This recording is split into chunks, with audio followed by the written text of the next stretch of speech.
여러분 안녕하세요. 자, 오늘은 9번째 주제 고려 전기의 대외 관계에 대해서 살펴보도록 합시다. 자, 고려 같은 경우에는 정말 수많은 외족들, 특히 북방 유목민족들의 침략이 있었던 시기가 바로 이 고려 시기라고 할 수 있겠습니다. 거란, 여진, 몽골, 끊임없이 왜구들까지 쳐들었던 이 시기, 우리가 어떻게 버텨왔는지, 잘 국난을 극복해왔는지 살펴보도록 하겠습니다. 자, 첫 번째, 다원적 국제질서와 독자적 천하간이라는 주제를 가지고 살펴보도록 하겠습니다. 근데 고려는 스스로를 황제국이라고 생각을 했습니다. 또 특히 당시에는 동북아시아가 다원적인 국제질서가 형성되고 있었던 시기입니다. 워낙에 다양한 나라들이 있었는데요. 고려뿐 아니라 남성, 거란, 여진 등이 여러 나라들이 있다 보니까 서로 외교 관계를 맺으면서 서로 견제하고 균형을 이루던 시기가 바로 이 시기라고 할 수가 있겠어요. 그래서 이렇게 지도를 이렇게 보게 되면요, 우리나라 고려가 이렇게 있으면은 우리나라와 거란, 여진과 이렇게 적대 관계가 있지만 또 우리는 나라하고 편을 먹고 이 거란과 여진을 견제하기도 합니다. 그리고 일본도 있고 이렇게 그래서 나중에는 이 거란이 금나라에서 멸망하게 되어지고 금나라에서 또 송나라가 남쪽으로 이렇게 쫓겨 내려가기도 하고 이렇게 복잡한 관계를 맺으면서 오히려 힘의 균형을 이용해서 뭔가 고려로서는 더욱더 자주적인 모습, 나중에 몽골 제국이 등장하기 전까지는요, 자주적인 모습을 이어갈 수 있었던 것 같아요. 자, 그래서 고려는 다원적 외교를 전개하면서 실리를 추구하는 그러한 정책들을 실시해 나가게 되어집니다. 자, 그래서 고려의 독자적 세계관을 보면요, 고려는 스스로 해동천하라고 했습니다. 해동천하. 그래서 스스로를 황제국이라고 얘기하면서 천자라는 표현을 씁니다. 천자라는 표현을 쓰기도 했고요. 그래서 보면 태조 왕건의 청동상을 보면요, 황제만이 쓴다는 통청관을 쓰고 있어요. 황제만 쓰는 건데 통청관을 쓰기도 하고, 왕건도 천수라는 연호를 사용했습니다. 자, 천수라는 연호 외에도 광종 같은 경우에도 광덕이라든지 준풍 이런 연호들을 사용했잖아요. 연호는 누구만 쓰는 거예요? 연호는 황제만 쓰는 건데 이렇게 황제라는 생각을 가지고 있었습니다. 또 천자라든지 폐하라든지 표 같은 황제 만 사용하는 용어와 황제의 복색 이런 것들을 사용했고요. 또 여진, 그리고 탐라, 지금 제주죠, 우산, 울릉도 이런 나라들의 제후국으로 삼기도 했습니다. 자, 그러면서 중국과 구분해서 우리나라만의 독자적인 세계관을 가지고 있었던 나라가 바로 고려가 되겠습니다. 자,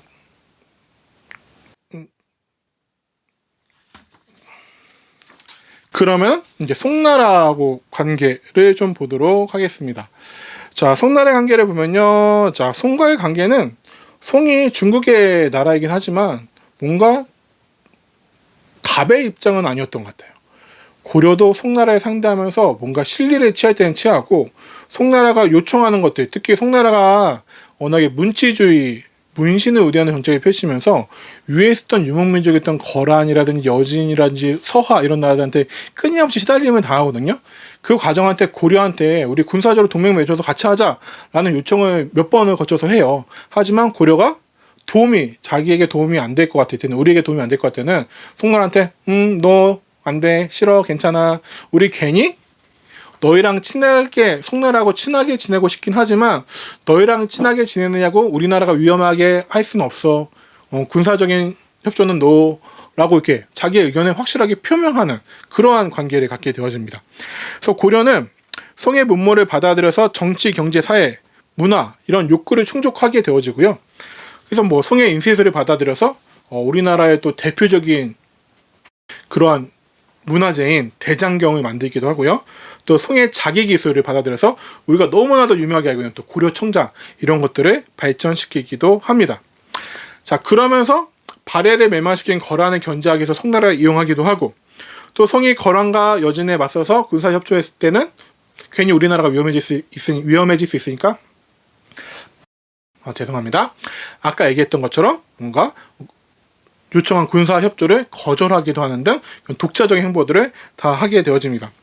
자, 송나라 입장에서도요, 고려를 함부로 막 할 수는 없어요. 거란과 대립하는 상황 속에서 그런 여진과 대립하는 상황 속에서 고려하고는 친선 관계를 유지해야지 그런 당시의 동북아시아의 균형추를 유지하면서 북방 민족들, 유목 민족이 견제할 수 있기 때문에 고려하고 좀 친선 관계를 유지하려고 했던 거죠. 또 병란도라는 좀 지역을 하나 이제 무역과 고려의 무역과 관련해서 병란도라고 하는 지역을 간단히 살펴보도록 하겠습니다. 지도를 좀 보도록 할게요. 자, 이 지도를 보게 되어지면은 이에 예성강 하구의 병란도라고 하는 그러한 항구, 국제적인 항구가 있었습니다. 자, 개경과 가까운 예성강 하류에 있었던 국제무역항인데요. 개경으로 들어가는 입구에 있었고 수심이 매우 깊었다고요. 원래 서해가 수심이 그렇게 깊지 않잖아요. 그래서 수심이 깊어서 크고 작은 배들이 손쉽게 왔다 갔다 할 수 있었던 것이 바로 개경 예성강 하류에 있었던 병란도란 곳입니다. 그래서 여기에는 송나라에 무역하러 온 이슬람 상인들이 송나라에 왔던 이슬람 상인들이 송나라 상인들에 따라서 우리나라까지 오게 되어지고요. 그래서 요때 이제 꼬리 해서 코리아라고 하는 명칭이 이제 알려지게 되어졌다라고 우리는 많이 알고 있죠. 자, 그래서 이제 여기서 어떠한 무역품들이 왔다 갔다 하느냐 이제 또 살펴보게 되면은 보면은 자, 고려는 금, 은, 나전칠기, 모시, 자기 이런 것들을 이제 수출을 하고요. 송나라로부터는 비단이나 서적, 약재 같은 거 수입하고요. 이슬람 상인한테는 수온이나 향료 같은 것들을 수입하게 되어지고 또 일본과도 교류를 많이 했다라고 하죠. 그래서 병란도에는 병란정이라고 하는 외국인들이 머무는 그런 숙소도 있었고요. 술집, 전당포, 그리고 외국인 대상으로 하는 공연들도 있었다고요.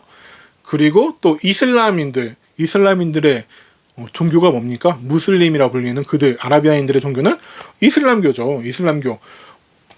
정해진 시간만에 뭐 해야 됩니까? 예배 드려야 되죠. 그래서 예궁이라고 하는 모스크까지도 있었다라고 전해지고 있습니다.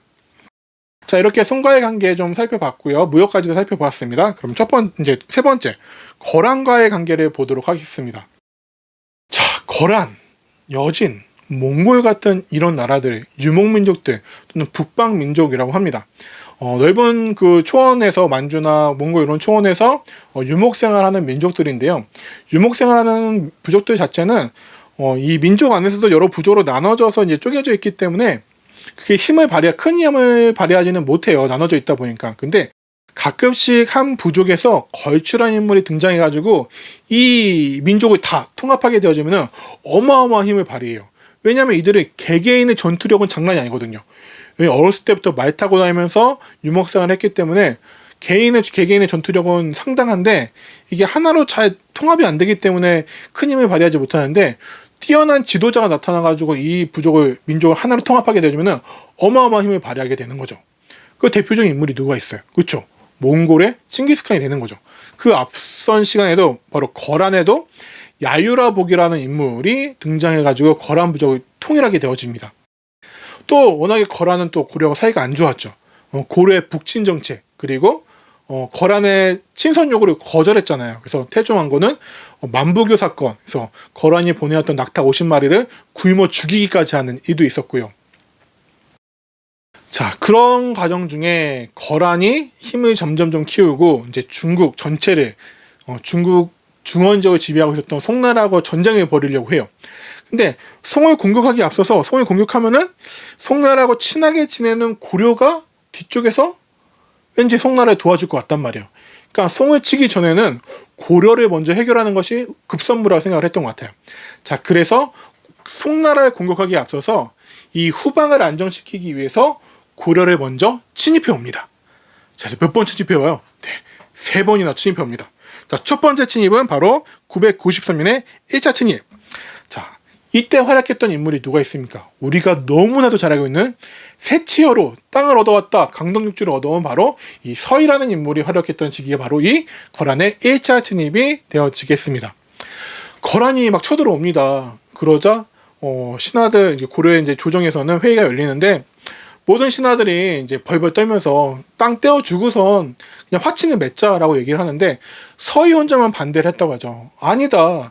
저들이 고구려 옛 땅에 달려고 하는데 그러면은 위쪽 땅만 떼어주고 끝이냐?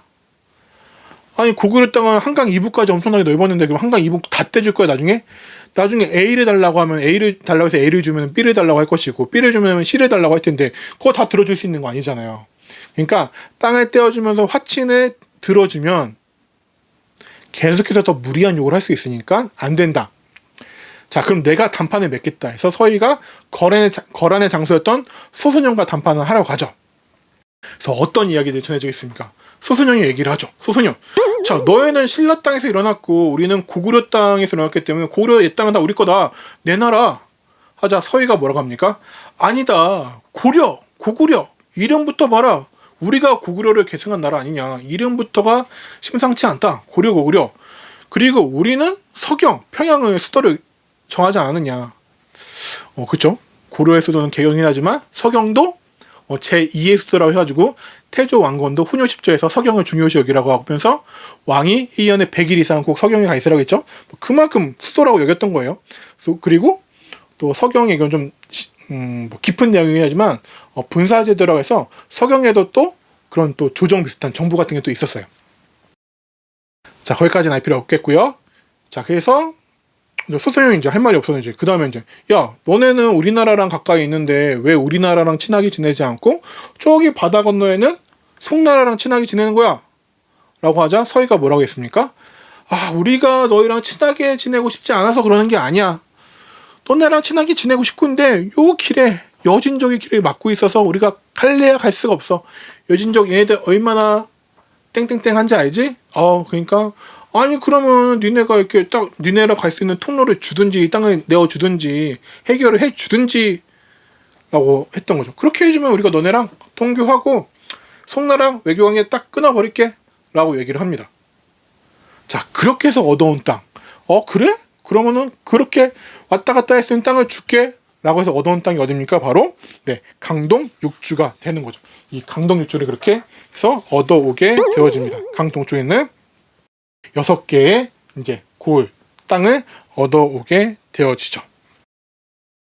자 그렇게 해가지고 이제 고려와 친하게 거란과 친하게 지내기로 하고 송나라하고는 외교관계를 끊기로 하고선 이제 돌아갔습니다.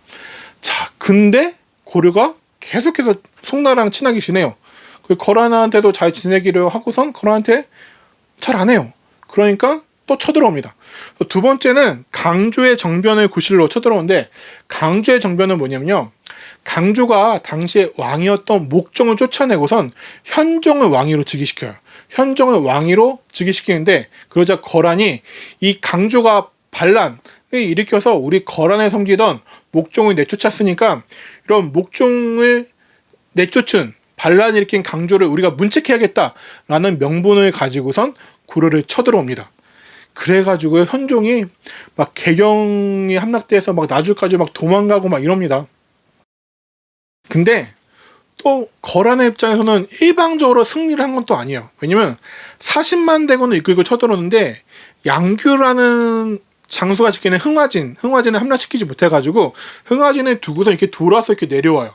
그래서 개경을 향하는데 또 개경을 내려다 중요한 도시 서경, 평양도 함락을 못 시켜요.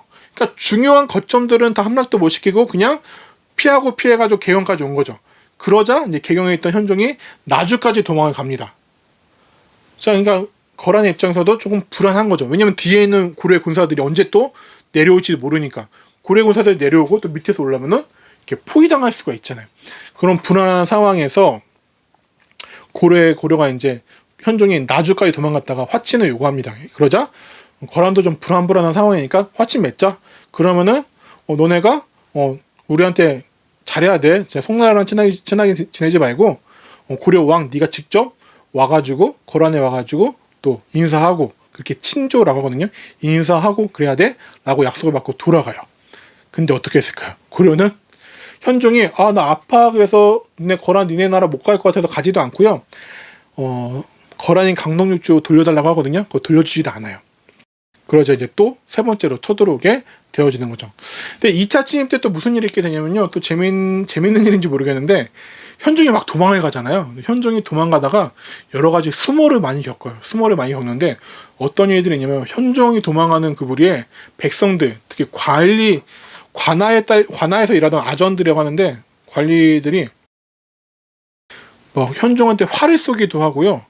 고을의 아전이 피난하는 도중이니까 왕이 얼마나 하찮아 보였는지 현종한테 고을의 아전, 그러니까 향리가 가가지고 야, 너 내 이름 알아? 내 얼굴 알아? 막 이렇게 물어봐요. 현종이 짜증나잖아요. 나 왕인데 고을의 아전 따위가 향리 조무르기 따위가 너 내 이름 아니? 막 이렇게 물어보는 거예요. 내 얼굴 알아? 너 어떻게 알아요? 모르죠. 그러니까 열받아서 근데 또 도망 중이잖아요. 괜히 또 해코지 당할까봐 모르는 척해요. 그러자 그 아전이 군대를 동원해서 막 현종을 협박하려고 하고 뭐 이런 일까지 겪어요. 그래서 지난 시간에 배웠지만 현종 때 오도 양계 이런 것들 지방제도 정비하잖아요.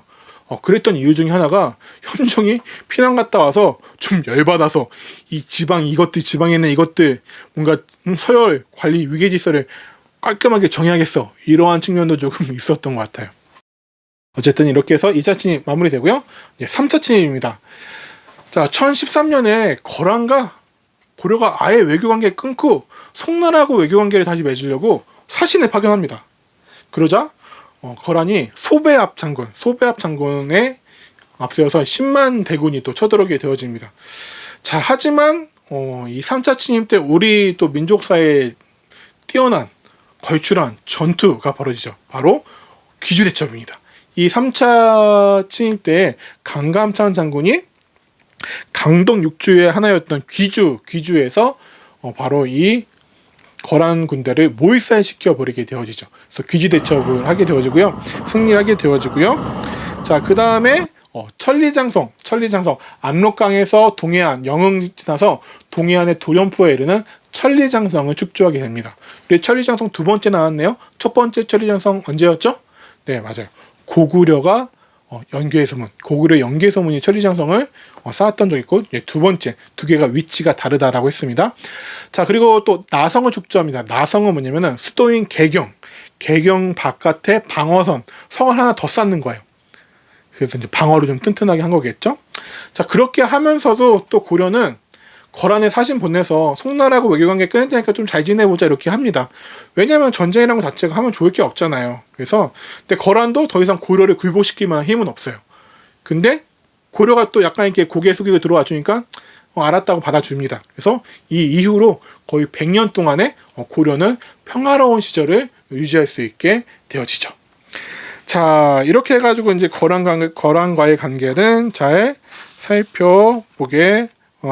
살펴보았고요. 자, 다음은 이제 여진과의 관계가 되겠습니다. 자, 여진과의 관계를 보면은 첫 번째 보도록 할게요. 11세기 초에 여진족도 아구타라고도 하는데 아구타라고 하는 뛰어난 인물이 등장해서 이 여진족 완颜부를 중심으로 해서 부족을 통일하게 되어집니다. 부족을 통일하고 나니까 또 더 넓은 세계로 나아가려는 욕심이 있었겠죠. 그래서 넓은 세계로 나가기 위해서 또 우리나라도 또 거란도 무너뜨리고요. 송나라까지 쳐들어가게 되어집니다. 자, 좀 이제 내용 하나씩 살펴보면요. 자, 처음에 11세기 초에 여진족이 부족을 통일하고요. 11세기 초 완颜부의 아골타를 중심으로 부족을 통일한 여진족이 고려 국경을 침범합니다. 침범해가지고 이제 토벌대를 보내서 좀 해결하려고 하는데 여진족들은 유목민족이잖아요. 말을 워낙에 잘 타니까 이게 잘 토벌이 안 돼요. 그래가지고 이 여진족을 상대하기 위해서 1104년에 윤관의 건의에서 별무반을 편성합니다. 자, 별무반을 편성해가지고 별무반을 조직하는데요. 자, 별무반 그림 볼까요? 네, 우리 귀여운 별무반 아저씨들 있는데요. 자, 별무반은 여진을 상대하기 위한 기병 중심의 부대입니다. 그래서 첫 번째 신기군, 두 번째 신보군, 세 번째 항마군으로 이루어지는데 신기군, 그렇죠? 당연히 기병 중심. 신보군은 보병. 특이한 게 항마군이죠. 항마군들은 어떤 모습이에요? 네, 승려, 스님들로 이루어진 부대. 항마, 뭔가 말을 대적한다. 그래서 이제 여진족 막이라고 아무튼 그렇게 생각을 했나 봐요. 근데 이 이제 별무방 같은 경우에는 문무 관료부터 장사꾼의 노비까지 모든 백성들이 다 징발해서 만든 국가의 총력을 다해서 만든 그런 부대가 되겠습니다. 그래서 별무방을 조직해서 무엇을 쌓죠? 네, 동북구성을 쌓게 되어집니다. 자, 1107년에 여진족을 정벌을 한 다음에 동북구성을 쌓게 되어지죠. 동북구성, 동북 쪽에 9개의 성을 쌓게 되어집니다. 근데 이 동북구성이 어디냐는 아직까지 의견이 좀 분분해요. 물론 한반도의 동북 쪽에 있었겠지만 그 동북 쪽이 어디냐? 그래서 첫 번째는 함흥평화, 첫 번째가 함흥평화 일대였을 거다. 두 번째는 길주 이남, 좀 위쪽에 길주 이남이었을 것이다. 세 번째는 두만강 유역이 있을 것이다. 세 번째 세 가지의 학설이 있습니다. 어느 게 맞는지는 선생님도 아직 모르겠습니다. 자, 그래서 동북 쪽에 구성을 쌓게 되어지고 뭐 되게 유명한 그림이 있어요. 척경 입비도로 해서 여기 차지한 다음에 이제 비석을 세우는 그런 그림이 되게 유명하고 뭐 한국사 능력시나 이런 데도 좀 많이 나왔던 그림입니다. 자, 근데 1년 만에 여진족이 고개를 숙이고 들어옵니다. 정말 죄송한데 우리가 말 잘 들을 테니까 이 동북구성 돌려주면 안 돼요? 동북구성 돌려주면 우리가 조공도 바치고 말도 잘 듣고 할게요 라고 합니다. 그러자 고려가 네, 돌려줘요. 그렇게 힘들게 빼앗았는데 돌려줍니다. 아무래도 여기 이쪽 지역을 방어하는 데도 계속 좀 어려움이 있었고 말 잘 듣는다고 하니까 여러 가지가 복합적으로 작용해서 결국에는 돌려주게 되는데요. 자, 그 다음에 어떻게 됩니까? 네, 1115년에 여진족이 금나라를 건국합니다. 더 힘을 키워서 세력이 강성해진 여진족이 아예 금나라를 건국한 다음에 거란족을 무찔러 버려요. 거란족을 무너뜨려 버리고 송나라, 중국의 중원의 주인이었던 송나라를 남쪽으로 쫓아내 버립니다. 그리고 중국 북쪽을 다 차지해 버리는 강성한 나라가 됩니다. 자, 그래서 금나라를 건국하고선 이후에 고려한테 야, 요즘 우리 좀 잘 나가니까 우리 형제 관계 맺자. 내가 형 할 테니까 네가 동생이야 라고 하면서 형제 관계를 요구하는데 고려가 쟤네 뭐야? 하고 딱 무시해버려요. 요때는 무시를 했는데 여진족이 거란까지 무너뜨리고 나니까 더 이상 좀 무시할 수가 없었겠죠. 그래서 거란을 멸망시킨 금나라가 고려한테 야, 이제 형제 관계로는 안 돼. 군신 관계 맺자. 이제 내가 임금나라 할 테니까 네가 신하나라 해 라고 했을 때 어떻게 했을까요? 네, 고려가 이걸 받아들입니다. 물론 많은 신하들이 반대를 했지만 당시 집권자였던 문벌 귀족이었던 이자겸이 요거를 군신관계를 수용함으로써 결국에는 우리가 금나라의 사대를 하게 되어졌죠. 하지만 이제 이렇게 해서 이제 뭐 금나라하고의 전쟁은 피했지만 문벌 내부에서 이거를 싸웠어야지 어떻게 우리가 유목민족 오랑캐 밑으로 들어가냐, 안 된다, 싸우는 전쟁이 나쁘지 않느냐 이렇게 해서 파벌이 나눠져서 문벌 내부의 대립이 심화되어지고요. 또 신진 관료들의 입장에서는 기존 문벌 세력, 요 사대를 받아들였던 이런 이자겸 세력에 대한 불만도 쌓이게 됩니다. 그리고 어쨌든 태조 왕건 이래로 고구려 계승 의식에 의한 북친 정책, 위로 올라가려고 했던 북친 정책은 이렇게 금나라에 대한 사대를 받아들이면서 북친 정책이 이제 중단되었다라는 측면에서도 좀 안타까운 점이라고 할 수가 있겠습니다. 하지만 뭐 이런 측면에서도 생각해봐야 되지 않을까 싶어요. 이게 우리가 좀 무시하고 우리 밑에 있었다라고 여겨지는 여진족이 세운 금나라한테 사대를 한 것은 좀 안타까운 일이긴 하지만 우리가 그 당시에 백성이었다라 하면은 여진족한테 사대를 하든 송나라한테 사대를 하든 무엇이 가장 중요했을까요? 그렇죠. 전쟁이 일어나지 않는 것이 제일 중요하지 않았을까 싶어요. 그런 측면에서 우리가 일반적으로 사대니 아니니 어떻게 자존심이 있는데 어떻게 금나라한테 사대를 할 수가 있어 라고 생각하는 것도 좋은 해석일 수 있지만 우리나라 자주적인 측면에서 좋은 해석일 수 있지만 당시의 백성, 당시의 민중의 입장에서는 전쟁을 피한 행위가 어떤 것보다 가장 중요한 일일 수도 있다는 것도 또 다른 해석을 해볼 필요도 있는 그런 지점이 아닌가 싶습니다. 오늘은 여기까지 하도록 하겠습니다.